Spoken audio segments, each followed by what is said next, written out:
Hello everyone. तो इस video में हम बात करेंगे जो हमारा स्टॉक में आज डाउनफॉल हुआ उसके बारे में। तो जैसे यहाँ पे स्क्रीन पे दिख रहा है कि जो निफ्टी 50 है, हमारा जो इंडेक्स है अप्रॉक्सीमेट 1% डाउन है। लेकिन अगर एक्चुअल में देखें तो ये 1% ही डाउन नहीं, उससे ज़्यादा डाउन है इनफैक्ट।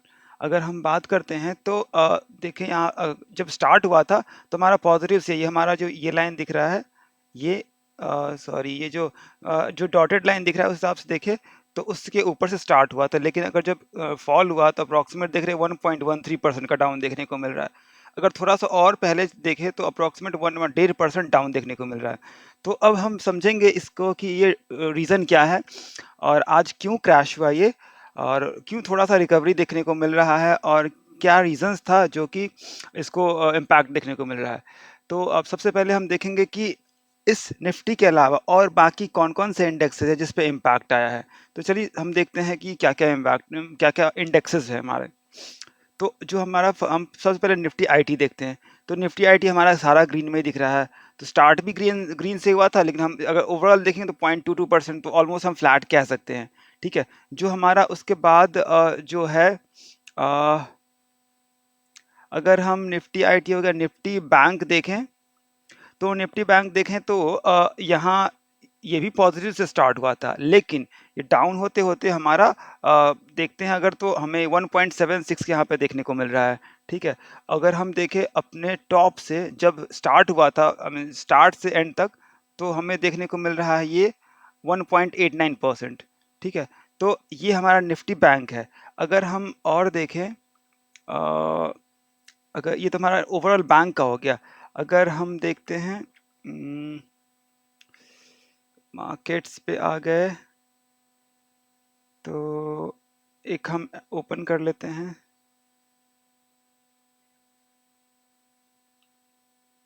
ओके। ओके, आ नहीं रहा है। एक काम करते हैं, हम ये सर्च कर लेते हैं निफ्टी, यहाँ पे डालते हैं।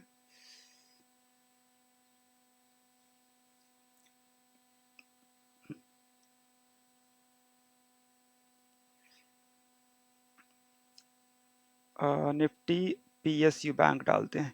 चलिए फाइनेंशियल सर्विस देखते हैं। तो फाइनेंशियल सर्विस में हमारा सिमिलर ट्रेंड देखने को मिल रहा है। ठीक है। तो हमारा इस टाइम पे हमारा अचानक से डाउन होना शुरू हो गया। अब हम देखते हैं फाइनेंशियल सर्विस के अलावा निफ्टी पीएसयू देखते हैं। PSU bank. तो पीएसयू बैंक में देखेंगे तो थोड़ा रिफ्रेश होने में टाइम लग रहा है। ओके। तो पीएसयू बैंक की बात करें तो हमारा पॉजिटिव देखने को मिल रहा है। ठीक है। तो अगर देखें थोड़ा सा ऊपर गया नीचे गया, लेकिन ओवरऑल हमारा पॉजिटिव ही देखने को मिलता है। अब हम आते हैं निफ्टी प्राइवेट बैंक पे।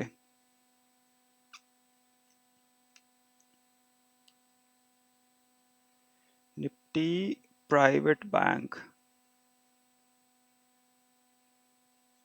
ये रहा निफ्टी प्राइवेट बैंक। तो इसमें अगर देखें तो इसमें ज़बरदस्त डाउनफॉल देखने को मिल रहा है। तो अगर हम कंपेयर करें तो डाउनफॉल सब सब में है। अगर स्टार्ट करें निफ्टी से स्टार्ट हुआ, फिर हमारा जो फाइनेंशियल सर्विसेज में देखने को मिला, लेकिन पीएसयू की बात करें, पीएसयू बैंक्स की, तो वहाँ पे पॉजिटिव देखने को मिला। लेकिन अगर हम प्राइवेट बैंक की बात करें तो अगर देखें तो हमारा 2.63% तक डाउन गया था। ओवरऑल देखें तो अगर हम टॉप और बॉटम कंपेयर करें तो टॉप और बॉटम कंपेयर करें और लगभग 3% के आसपास, 3 साढ़े 3% के आसपास हमें देखने को मिलता है। अब ये है कि ये डाउन गया क्यों है। तो अब हम इसको समझेंगे कि अब इतना तो क्लियर है कि जो हमारा जो प्राइवेट बैंक है इसी रीज़न से हमारा डाउन गया है। अब हम देखते हैं कि इसका रीज़न क्या है। तो हम अगर देखें तो हमारा इस पॉइंट पे हमारा डाउन होना शुरू हुआ, यहाँ से डाउन होना शुरू हुआ। यहाँ तक पॉजिटिव था, उसके बाद हमारा डाउन होना शुरू हुआ।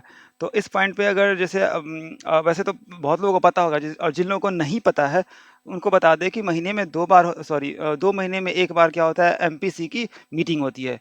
एमपीसी का मीटिंग मतलब होता है कि अ जो आरबीआई एक एक मीटिंग कंडक्ट करती है, जिसमें क्या होता है कि उसमें बताती है कि रेपो रेट में चेंजेस क्या होंगे, या फिर जो मतलब सिंपल सी बात है कि आरबीआई का जो मॉनेटरी पॉलिसी कमेटी है वो सारा कुछ डिसाइड करती है। तो उसमें देखते हैं क्या क्या इम्पैक्ट आएगा। तो अब सबसे पहले बात है कि अ, जो ये हमारा यहाँ पे हमने ओपन करके रख लिया है। तो ये है कि committee decide to repo rate unchange करने का किया, कि रेपो रेट बढ़ाएगी नहीं। ठीक है। जो है उसके बाद हम बात करते हैं जो ये हमारे पास जो शॉर्ट टर्म लिक्विडिटी मिसमैच का ये 5.4 टारगेट है। अगर हम ग्रोथ की बात करें, जीडीपी ग्रोथ की, वो भी 7% है, जो कि लास्ट लास्ट ईयर में सॉरी 7.34 के यहाँ में इन शॉर्ट देखने को मिलता है। तो ये जीडीपी ग्रोथ हो गया हमारा इतना। अगर हम रिटेल इन्फ्लेशन की बात करें तो 5.4 है, वो भी हमारा 6% के नीचे देखने को मिल रहा है, जो कि एक हेल्दी साइन है।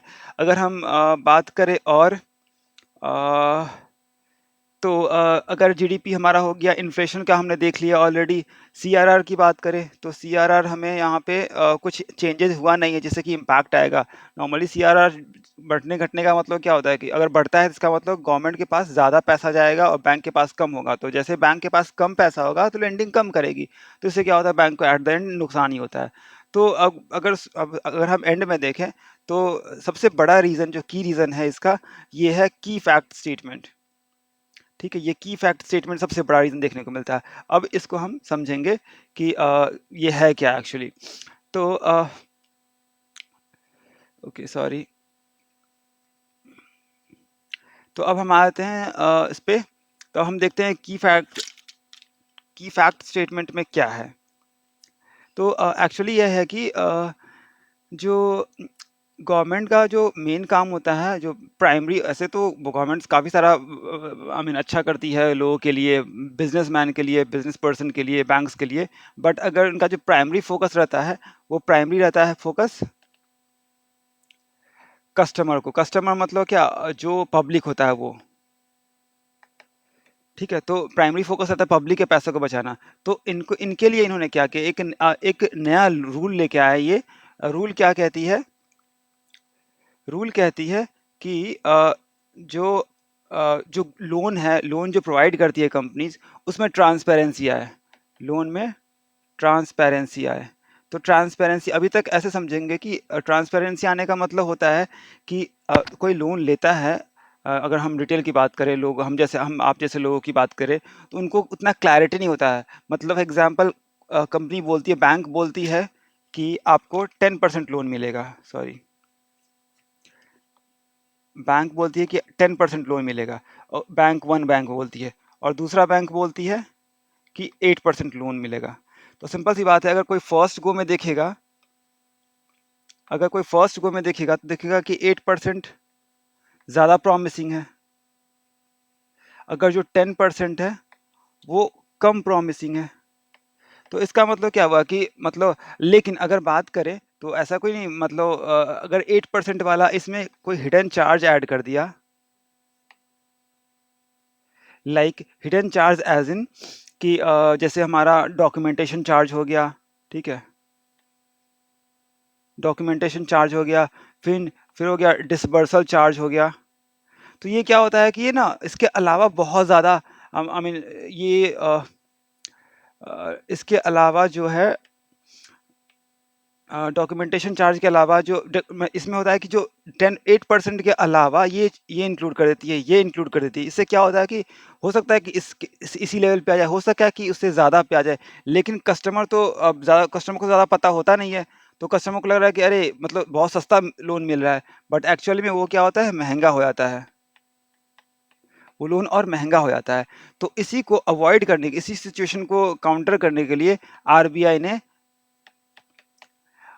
एक स्टेटमेंट रिलीज किया, और आरबीआई ने बैंक्स को बोला कि आप के एफ एस दोगे, मतलब की फैक्ट स्टेटमेंट।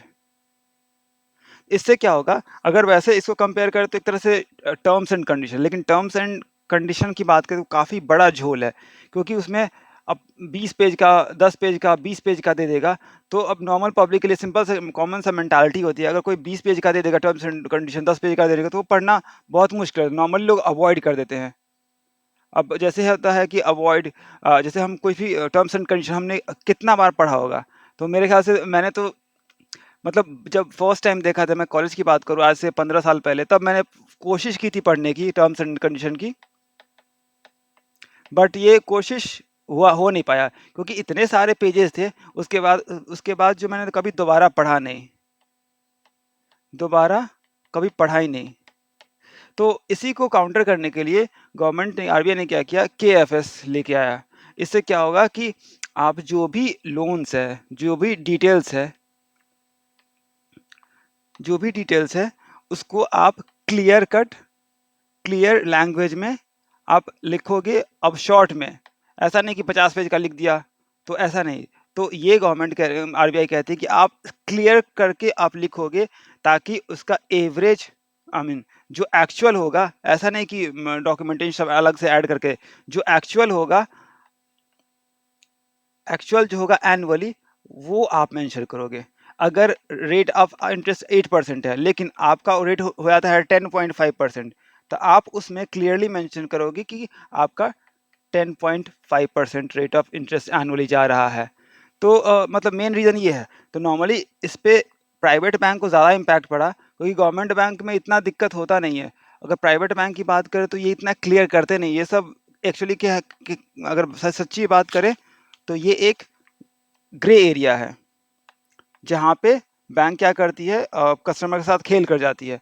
तो इसी को अवॉइड करने के लिए जो आरबीआई ने आरबीआई केएफएस लेके आ रही है।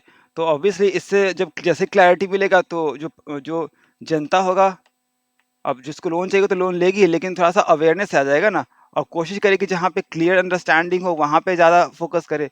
तो इससे क्या होगा कि एट द एंड इनका जो बैंक का बिजनेस इम्पैक्ट होगा। और बैंक की बात करें तो सिर्फ बैंक ही नहीं, जो एनबीएफसी है, एनबीएफसी उस पे वो भी इम्पैक्ट आएगा अब, क्योंकि अब उसको क्लियर कट दिख जाएगा ना कस्टमर को कि हाँ ये इम्पैक्ट, ये एक्चुअल रेट ऑफ इंटरेस्ट जो दिखा रहे हैं वो एक्चुअल ये वो